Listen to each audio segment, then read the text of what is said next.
High বন্ধুরা, আমি নলিতা বলছি। বন্ধুরা, আজকের এই গল্পটি সম্পূর্ণ শুনলে তোমাদের ওটা আর স্থির থাকবে না। কথা দিচ্ছি, শেষে গিয়ে তোমাদের ওটা অনেক হালকা লাগবে। তো চলুন আসল গল্পে চলে যাই। যখন আমি শহরে আসলাম তখন আমার খালার বাড়িতে থাকতে হয়েছিল। আমার খালাতো বোন, যে আমার থেকে বয়সে ছোট, তার সঙ্গে একই ঘরে থাকতাম।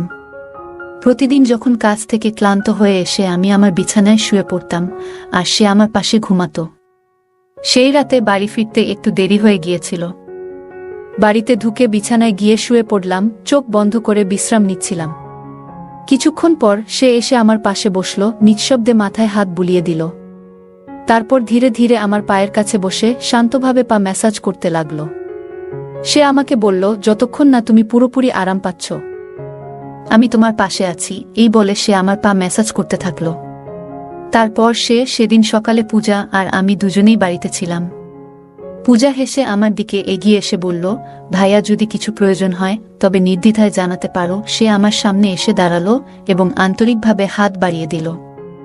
তার এই আচরণে আমি কিছুটা অবাক হলাম, যেন তার মধ্যে নতুন এক ধরনের আত্মবিশ্বাস ফুটে উঠেছে। এরপর সে আমার হাত ধরে আলতো করে তার কাঁধের কাছে নিয়ে গিয়ে বলল, যা ইচ্ছে করতে পারো, তবে আমাকেও কিছু সাহায্য করতে হবে। এই কথা বলে আমার খালাতো বোন দেখতে অনেক সুন্দর ছিল। তার চলাফেরা, আচার আচরণ আমাকে মুগ্ধ করত। তার গায়ের রং ছিল ফর্সা। শহরে থাকার কারণে সে সবসময় ছোট পোশাক পরে থাকত। এই পোশাকে তাকে অসাধারণ লাগত, কিন্তু সে আমার সাথে এমন কিছু করবে সেটা আমি ভাবতে পারিনি। বন্ধুরা, আজকের গল্পটা অনেক বেশি স্পেশাল হতে চলছে। আশা করছি তোমাদের ভালো লাগবে, তাই কেউ মিস করো না। গল্পটি ভালো লাগলে দয়া করে ভিডিওটি লাইক, শেয়ার এবং চ্যানেলটি সাবস্ক্রাইব করো। নাম আমার কুনাল। যে ঘরে আমি থাকছিলাম, প্রথমে ভেবেছিলাম সেই মেয়েটি বয়সে বেশ ছোট হবে, কিন্তু পরে বুঝলাম তেমন নয়। আমি কাজের প্রয়োজনে শহরে এসেছিলাম এবং খালুর বাড়িতে থাকছিলাম, কারণ মা চাইছিল না যে আমি অন্য কোনো জায়গায় থাকি। মা বলেছিলেন, শহরে তো তোমার খালুর বাড়ি আছে, সেখানে থাকাই ভালো। শহরে এসে একটি ভালো বেতনের চাকরি পেয়েছিলাম। যখন খালুর বাড়িতে পৌঁছালাম, দেখি বাড়িটি বেশ ছোট। আমাদের গ্রামে বড় বাড়িতে থাকতাম, আর এখন শহরে এই ছোট্ট বাড়িতেই থাকতে হবে। এই বাড়িতে একটি ছোট রান্নাঘর, একটি বেডরুম এবং একটি ছোট হল রুম ছিল। বাড়িতে খালু, খালা আর তাদের মেয়ে থাকত। খালু গ্রামের সবার কাছে বলতেন যে শহরে তার বড় বাড়ি আছে। তাদের মেয়ে পূজা এখন 18 বছর বয়সে পড়েছে। পূজাকে নিয়ে আমার কিছুই জানা ছিল না। যখন সে আমার জন্য এক গ্লাস পানি নিয়ে এলো, আমি অবাক হয়ে দেখলাম। শেষবার যখন দেখেছিলাম তখন সে মাত্র 9 বছরের ছিল। এখন সে অনেক বড় হয়ে আরো সুন্দর হয়ে উঠেছে। আমি পানি খেলাম, এরপর খালা আমার জন্য কিছু নাশতা নিয়ে এলেন। আমার খালু আমাকে দেখে বেশ খুশি হয়েছিলেন, কারণ মা আগেই তাকে বলে রেখেছিলেন যে আমি কিছুদিন শহরে তাদের বাড়িতে থাকব। যদিও আমার একটি ভালো বেতনের কাজ ছিল, মা বরাবরই বলতেন যে অন্য ছেলেদের সাথে থাকলে আমি হয়তো খারাপ হয়ে যাব। তাই মায়ের ইচ্ছাতেই খালুর বাড়িতে থাকার সিদ্ধান্ত নিয়েছিলাম। যখন আমার খালাতো বোন পূজা আর আমি প্রথম দেখা করলাম, সে আমাকে দেখে কিছুটা চুপ ছিল।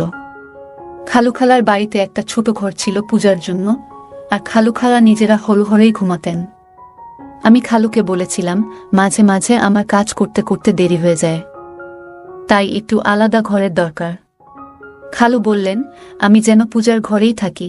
পূজা কিছুদিনের জন্য হলে চলে গিয়েছিল আর আমি তার ঘরে থাকছিলাম। কিন্তু কয়েকদিন পর পূজা বলল যে হলে তার ঘুম ঠিক মতো হচ্ছে না, তাই আবার ঘরে ফিরে আসলো। এরপর থেকে সে আমার পাশে ঘুমাতে লাগলো। পূজা দেখতে সুন্দর, আর তার বয়সও বাড়ছে। সেই রাতগুলোতে কখনো কখনো ঘুমের মধ্যে ভুল করে আমার হাত তার দিকে চলে যেত, কিন্তু আমি দ্রুত নিজের হাত সরিয়ে নিতাম। এরপর এক রাতে অনুভব করলাম সে যেন আমার পাশে আরো কাছে এসে শুয়ে আছে। ভেবেছিলাম হয়তো নিছকই কাকতালীয়, তবে এরপরের রাতগুলোতেও এমন অনুভূতি হচ্ছিল। খালুর বাড়িতে থাকতে থাকতে 20 দিন পার হয়ে গেছে, আর এই সময় পূজা আমার অনেক কাছে মানুষ হয়ে উঠেছে। আমরা মাঝে মাঝে অনেক রাত পর্যন্ত জেগে গল্প করতাম। আমরা বিভিন্ন বিষয় নিয়ে গল্প করতাম। আমার বিষয়ে জানার তার ভীষণ আগ্রহ ছিল, যা আমাকে বারবার ভাবিয়ে তুলছিল। সে সবসময় আমার কাছাকাছি থাকতে চাইত। মাঝে মাঝে খালা আমাদের গল্প করতে দেখতেন, কিন্তু তেমন কিছু বলতেন না, কারণ খালা আমাকে ভীষণ বিশ্বাস করতেন। এক রাতে আমি দেখি পূজা তার ফোনে কিছু দেখছে। কৌতূহলবশত আমি তার ফোনে উকি দিতে গিয়েছিলাম, কিন্তু সে সঙ্গে সঙ্গে ফোন বন্ধ করে দিল। তখন আমি তাকে মজা করে ফোনটি দিতে বললাম, কিন্তু সে ফোন না দেওয়ার জন্য অনুরোধ করল। আমি কিছু না বলে একদিকে ফিরে শুয়ে পড়লাম, কিন্তু কিছুক্ষণ পরে তাকে দেখি ঘুমিয়ে আছে। পূজার ফোনটি তার মাথার পাশে রাখা ছিল, তাই আমি আস্তে করে ফোনটি হাতে নেওয়ার চেষ্টা করলাম। সেই সময় পূজা পাশ ফিরল, আর আমার হাত তার উপর হালকা করে পড়ে গেল। আমি দেখি তার মুখে একটা মৃদু হাসি, যা দেখে বুঝতে পারলাম সে আসলে ঘুমায়নি। তাড়াতাড়ি ফোনটি হাতে নিয়ে খুলতে গিয়েছিলাম, কিন্তু ফোনটি লক ছিল। পূজা তখন হাসছিল, বুঝলাম হয়তো সে আগে থেকেই সব জানত। কিছুক্ষণ পর আমি চুপচাপ ঘুমিয়ে পড়লাম। এরপর কিছুদিন কেটে গেল, আর আমার মাসের বেতনও এসে গেল। খালুর বাড়িকে নিজের বাড়ির মতোই মনে করে পূজার জন্য একটি নতুন পোশাক, খালুর জন্য ফর্মাল পোশাক, আর খালার জন্য একটি সুন্দর শাড়ি কিনে বাড়ি ফিরলাম। আমি পূজার জন্য কিছু জিনিস কিনে নিয়ে আসলাম, যা দেখে খালা খুব খুশি হলেন। পূজা এখন আমার সঙ্গে আগের চেয়ে অনেক খোলামেলা কথা বলতে শুরু করেছিল। এমনই এক রাতে আমি পানি খেতে উঠে দেখি পূজা আমার পাশে নেই। ঘরের দরজাটাও খোলা ছিল। বাইরে গিয়ে দেখি রাত তখন 2টা বাজে। পূজা হলের পর্দা সরিয়ে কিছু দেখার চেষ্টা করছে। কৌতূহলবশত আমি তার পেছনে দাঁড়িয়ে দেখার চেষ্টা করলাম যে সে এত রাতে কি দেখছে।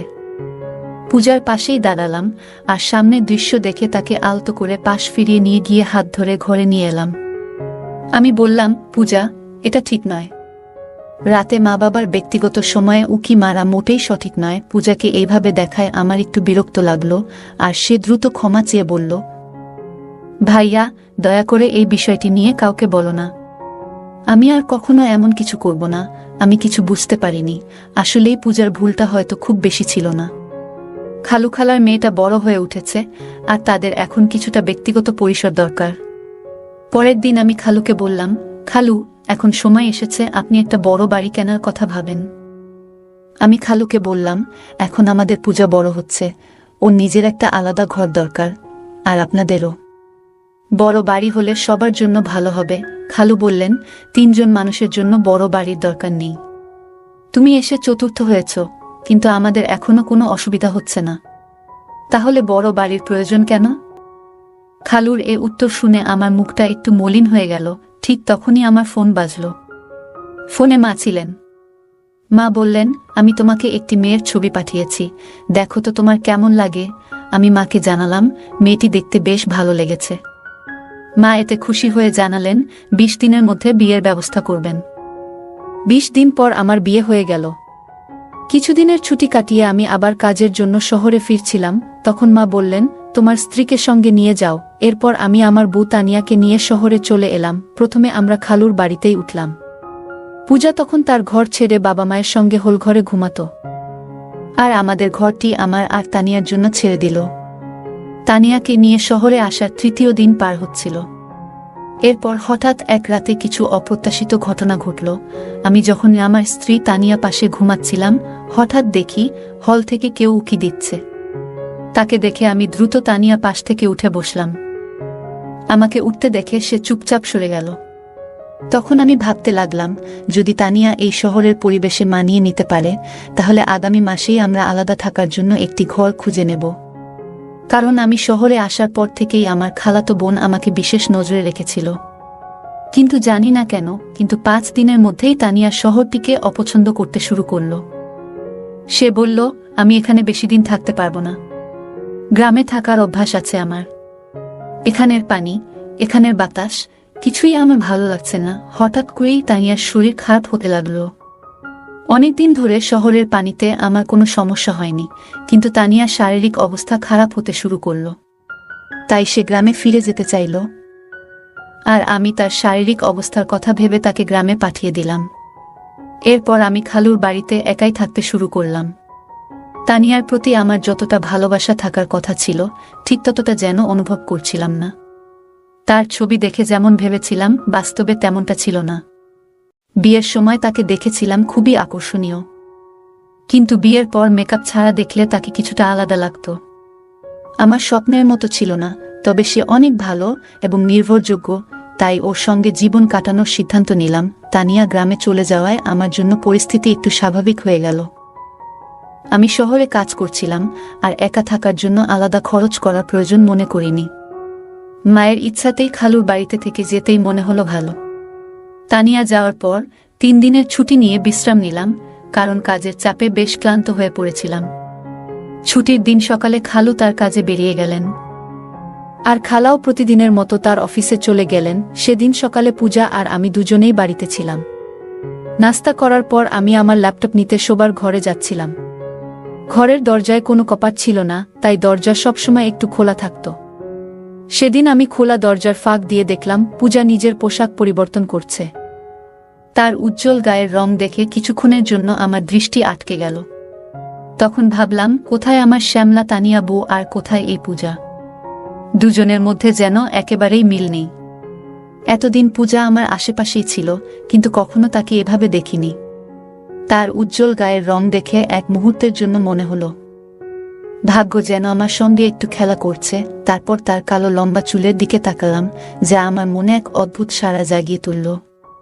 কিছুক্ষণ পর আমি যখন ঘর থেকে বের হলাম, তখনও তাকে দেখছিলাম, আর মনে হচ্ছিল সে সত্যিই অসাধারণ সুন্দর। খালু-খালা সাধারণ মধ্যবিত্ত হলেও পূজার সৌন্দর্য যেন তাকে আরও আকর্ষণীয় করে তুলেছিল। সেদিন রাতে পূজা আমার ঘরে এসে বলল, ভাবি তো গ্রামে চলে গেছেন, এখন আমি আবার আমার ঘরে শান্তিতে শুতে পারব। সে আর হোল ঘরে শুতে চায়নি, তাই আমি তাকে আগের মতো আমার ঘরেই শোয়ার অনুমতি দিলাম। সেই রাতে ঘরে অন্ধকার ছিল, আর কিছুক্ষণ পর আমি শুনলাম কারো পায়ের শব্দ। ঘরের আলো জ্বালিয়ে দেখি পূজা তার আলমারির পোশাকের কাছে দাঁড়িয়ে আছে। আমি তার কাছে গেলাম, কোনো কথা না বলে আমার শার্ট খুলে রেখে দিলাম, তারপর আলো নিভিয়ে শুয়ে পড়লাম। মনে হলো পূজাও হয়তো পোশাক বদলানোর জন্য দাঁড়িয়েছিল, তাই আলো নিভিয়ে দিয়েছিলাম। কিছুক্ষণ পর আবার একবার আলো জ্বালালাম, তখন দেখলাম পূজা ছোট পোশাকে দাঁড়িয়ে আছে। তাকে এভাবে দেখে আমি একটু লজ্জা পেলাম। তারপর আবার আলো বন্ধ করে ঘুমিয়ে পড়লাম। সে সবসময় ছোট পোশাক পরত, যা তাকে অসাধারণ লাগত। পরের দিনও আমার ছুটি ছিল, কারণ আমার পুরো 3 দিনের ছুটি ছিল। তখন আমার এক বন্ধু প্রস্তাব দিল, চলো আজ কোথাও ঘুরতে যাই। দুপুরে আমরা বের হলাম, আর তখনই একটি দামি ক্যাফেতে পূজাকে বসে থাকতে দেখলাম। তার বন্ধুরা বেশ অভিজাত সাজে বসেছিল, আর পূজা অন্য ধরনের পোশাক পরেছিল। এরপর আমি উঠে গিয়ে পূজার সাথে দেখা করলাম এবং জিজ্ঞাসা করলাম, এটা কি হচ্ছে? সে আমাকে তার এক বন্ধু থেকে আলাদা করে নিয়ে বলল, কুনাল, আমি আজ রাতে তোমার সব প্রশ্নের উত্তর দেব। তুমি এখন এখানে থেকে চলে যাও প্লিজ। আর হ্যাঁ, আমি না বলা পর্যন্ত চুপ থাকো। এরপর রাতে খালু-খালা ঘুমিয়ে যাওয়ার পর আমি পূজার কাছে গেলাম এবং জিজ্ঞাসা করলাম, আচ্ছা এখন বলো। পূজা বলল, এটা হলো উচ্চমানের জীবনের কিছু অংশ। কেন? আমি কি এভাবে থাকতে পারি না?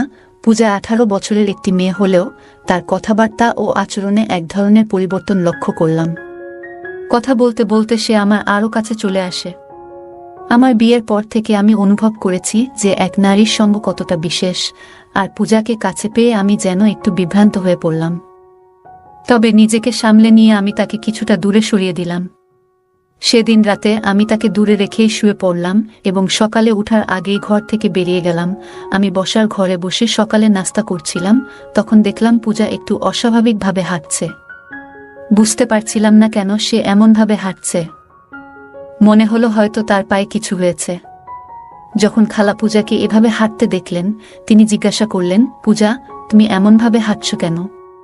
পায়ে কিছু হয়েছে নাকি? পূজা সরাসরি আমার দিকে তাকিয়ে বলল, কুনালি ভালো জানে আমার পায়ের কি সমস্যা হয়েছে। তার এভাবে ইঙ্গিত করায় আমি কিছুটা বিব্রত বোধ করলাম, কারণ আমি নিজেই জানতাম না কেন সে আমাকে এভাবে বলল। এরপর আমি খালাকে বুঝিয়ে বললাম যে রাতে শুতে গিয়ে পূজার পা হয়তো বিছানার কোণে লেগে গিয়েছিল। পূজা সকাল থেকে আমাকে খুব অদ্ভুত দৃষ্টিতে দেখছিল। আমি ভাবলাম খালা কাজের জন্য বেরোলেই তাকে জিজ্ঞাসা করব কেন সে এমন মিথ্যে বলেছিল। সে তখন বলল, আজ তো শুধু মায়ের সামনে এমন হাঁটছিলাম, কাল বাবার সামনেও একইভাবে হাঁটব। আমি আরও অনেক কিছু করতে পারি, যদি তুমি আমাকে আমার ইচ্ছামতো কিছু না দাও। আমি পূজাকে বললাম, যখন তোমার এমন কিছু প্রয়োজন নেই, তখন কিভাবে তোমায় আমি কিছু দিতে পারি? পূজা আমার দিকে এগিয়ে এসে হেসে বলল, যা প্রয়োজন তা চাইলেই নিতে পারো। সে আমার সামনে দাঁড়িয়ে হাত বাড়িয়ে দিল। তার আচরণে আমি একটু অবাক হলাম। এরপর সে আমার হাত ধরে আলতো করে তার কাঁধের কাছে নিয়ে গেল এবং বলল, তোমার যা ইচ্ছা করতে পারো, তবে আমাকে কিছু সাহায্য করতে হবে। হঠাৎ মনে পড়ল, হয়তো গত রাতে পূজা আমার কাছ থেকে কিছু আর্থিক সাহায্য নিতে চেয়েছিল, কিন্তু আমি তখন কিছু বলিনি। এখন তার কথায় মনে হলো সে আসলেই কিছু সহযোগিতা চাচ্ছে।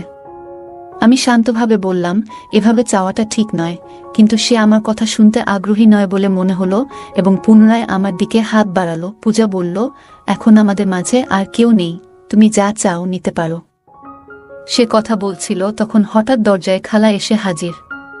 খালা বললেন, পূজা, এসব কি করছো? পূজা বলল, আমি কি কিছু ভুল করছি? আমি চাই ভালোভাবে বাঁচতে, তাই যা প্রয়োজন সেটাই করছি। আপনি কি আপনার ম্যানেজারের সাথে এমন কিছু করেন না এবং তাতে টাকা নেন না? আমি সবই দেখেছি। আমিও চাই এই বাড়িতে নিজের উপার্জনের পথ খুঁজে নিতে। তাই এতে ভুল কি? খালা পূজার কথায় চিৎকার করে বললেন, তুমি একদম বোকা। বড়দের সাথে কিভাবে কথা বলতে হয় সেটুকুও জানো না। খালা পূজার মুখ বন্ধ করার জন্য তার দিকে এগিয়ে আসছিলেন, তখন আমি তাকে থামালাম। আমি খালাকে জিজ্ঞাসা করলাম, পূজা যা বলছে সেটা কি সত্য? খালা মাথা নিচু করে চুপ থাকলেন, কিছু বলতে পারলেন না। তখন আমি বললাম, খালা, আপনি কি জানেন এসব দেখে পূজা কতটা প্রভাবিত হয়েছে? আমি এই বাড়িতে আসার পর একবার নয়, দুবার পূজাকে আমার পকেট থেকে টাকা নিতে দেখেছি। শুধু একবার নয়, একাধিকবার আমার টাকা হারিয়েছে। হয়তো আপনাদের আচরণের কারণেই সে এমন করছে। আমি সবসময় শান্ত থাকতাম, এই পরিবারের কোনো সদস্যের উপর কখনো সন্দেহ করিনি। তবে এখন মনে হচ্ছে পূজার এই সমস্যার স্থায়ী সমাধান করা জরুরি, কারণ তার অবস্থা দিন দিন খারাপের দিকে যাচ্ছে। পূজাকে টাকা নিতে দেখার পর থেকেই আমি তার দিকে নজর রাখছিলাম। সে এখন আমার সামনে আর টাকার জন্য চেষ্টা করতে পারছে না, তবে জানতাম না সে এমন কোনো পথ বেছে নেবে। এবার সত্যিটা বলুন, খালু যখন বাইরে থাকেন তখন আপনারা দুজন কি করেন? আমার প্রশ্নে খালা কেঁদে ফেললেন এবং বললেন, দয়া করে শান্ত থাকো, আর তোমার খালুকে এসব কিছু বলো না। আমি একবার কোম্পানির এক সহকর্মীকে কাজে সাহায্য করতে গিয়েছিলাম। তারপর থেকে তার নজর আমার দিকে পড়ে এবং আমাদের মধ্যে সম্পর্ক তৈরি হয়। এই সম্পর্ক শুধুই টাকার কারণে। তোমার খালুর কাছে টাকা থাকলেও তিনি আমাদের ঠিকমতো খুশি রাখতে পারেন না, এমনকি নিজের প্রয়োজনেরও খেয়াল রাখেন না। তাই কোম্পানির ম্যানেজার থেকে যে অর্থ পাই তা দিয়ে আমি আর পূজার প্রয়োজন মেটাই। তোমার খালুর শহরে আরেকটি বড় বাড়ি আছে, তবে সেটি ভাড়া দিয়ে তিনি কিছু আয় করেন। খালা বললেন, তোমার খালুর সাশ্রয়ী মনোভাবের কারণে আমাদের এমন ছোট্ট একটি ঘরে মানিয়ে নিতে হয়েছে। এতে আমাদের জীবন কঠিন হয়ে উঠেছে, তবে এখন আমার ভুল বুঝতে পেরেছি। তারপর খালা পূজার দিকে তাকিয়ে বললেন, পূজা, আমাকে ক্ষমা করো। আমি আজ থেকে চাকরি আর ম্যানেজারের সাথে সম্পর্ক ছেড়ে দেব। পূজা বলল, মা, আমি ইচ্ছে করেই এসব করেছি যাতে আপনি এই পথ ছেড়ে দেন। যখন কুনাল দাদাভাই আমাকে টাকার জন্য সন্দেহ করেন তখন তাকে পুরো সত্যটা বলেছিলাম। আপনি নিজের কর্ম নিয়ে ভাবেননি, আর আমার চোখ খুলে দেওয়ার জন্য কুনাল দাদাভাইয়ের প্রতি আমি কৃতজ্ঞ। আজ আপনি যেমন নিজের ভুল বুঝলেন, আমিও আমার ভুল বুঝেছি পূজা, এবং আমি মিলেই খালাকে তার ভুলের কথা মনে করিয়ে দিলাম। আমিও তাকে বোঝালাম এবং একটি ছোট্ট পরিকল্পনা সাজানোর পরামর্শ দিলাম। শেষমেশ খালা আমার কথা মেনে নিলেন এবং পূজাকে নিয়ে চিরদিনের জন্য তার নিজের বাড়ি চলে যাওয়ার সিদ্ধান্ত নিলেন। এরই মধ্যে খালু হঠাৎ একটি সিদ্ধান্ত নিলেন, ছোট বাড়িটি ছেড়ে শহরের বড় বাড়িতে স্থানান্তর করার। খালুর এই সিদ্ধান্ত শুনে খালা এবং পূজা দুজনেই খুশি হল এবং আমাকে ধন্যবাদ দিল। সেই দিন থেকেই খালু তার সাশ্রয়ের অভ্যাস অনেকটাই কমিয়ে আনলেন। আমিও জীবনের পথে মায়ের কাছ থেকে শিখেছি যে অর্থ বাঁচানো গুরুত্বপূর্ণ, তবে পরিবারের মানুষদের খুশি রাখাও সমান জরুরি। যদি কেউ সবসময় তার স্ত্রী ও সন্তানদের সব কিছুতেই মানা করে, তবে তারা ভুল পথে যেতে পারে। একজন মানুষ তার পরিবার এবং নিজের জন্যই উপার্জন করে। সঞ্চয় করা ভালো, তবে নিজের পরিবারকে কষ্ট দিয়ে নিজের জীবনকে সীমাবদ্ধ রেখে সঞ্চয় করা ঠিক নয়। অতিরিক্ত সাশ্রয়ী মনোভাবের কারণে কখনো কখনো আমাদের পরিবারের কেউ দুর্ভাগ্যের মুখোমুখি হতে পারে। তাই টাকা জমাতে হবে, তবে এতটাই যেন আমরা আমাদের জীবন উপভোগ করতে না ভুলে যাই। পরিবারকে ভালো রাখার জন্য টাকা জমানো প্রয়োজন, তবে পরিবারের সদস্যদের প্রতি যত্ন ও খুশির বিশ্বাসটি ত্যাগ করা ঠিক নয়। যদি পরিবারের সঙ্গে যুক্ত কেউ অতিরিক্ত সাশ্রয়ী হয় তবে এর নেতিবাচক প্রভাব হতে পারে। অর্থ জমানোর সাথে সাথে পরিবারের সদস্যদের চাহিদা এবং মানসিক অবস্থার প্রতিও যত্ন নেওয়া জরুরি। পারিবারিক সমস্যাগুলি সময়মতো আলোচনা করে সমাধান করা প্রয়োজন। যদি খালা এবং পূজার মধ্যে কথোপকথন না হতো তাহলে সমস্যাগুলি আরও জটিল হয়ে উঠত। একে অপরের কথা শোনা, ভুল বোঝাবুঝি দূর করা এবং সমস্যা নিয়ে খোলামেলা আলোচনা করা অনেক ক্ষেত্রে সমাধানের পথ খুলে। একজন মানুষ তার পরিবারের জন্যই পরিশ্রম করেন, তাই তাদের সুখ ও সন্তুষ্টি নিশ্চিত করাও তার দায়িত্ব। পরিবারের চাহিদা পূরণে সচেতন না হলে সদস্যদের মাঝে অসন্তোষ জন্মাতে পারে এবং তারা ভুল পথে যেতে পারে। গল্পের শেষে খালা ও খালু তাদের ভুল বুঝতে পেরে পরিবর্তনের সিদ্ধান্ত নেন। আমাদের জীবনেও অনেক সময় ভুল হতে পারে, তবে সেগুলো থেকে শিক্ষা নিয়ে সম্পর্কগুলো আরও মজবুত করে তুলতে হবে। গল্পটি আমাদের শেখায় সমস্যাগ্রস্ত কাউকে সহানুভূতির সাথে বোঝানো এবং সঠিক পথে নিয়ে আসা একজন ভালো মানুষের বৈশিষ্ট্য। বন্ধুরা, যদি এই গল্পটি ভালো লেগে থাকে তাহলে দয়া করে ভিডিওটি লাইক করুন এবং আমাদের চ্যানেলটি সাবস্ক্রাইব করুন। পাশে থাকা বেল আইকনটি প্রেস করুন যাতে করে আমরা যখনই নতুন ভিডিও আপলোড করি তার নোটিফিকেশন সবার আগে আপনার কাছে পৌঁছে যায়। ধন্যবাদ, দেখা হবে আমাদের পরবর্তী ভিডিওতে।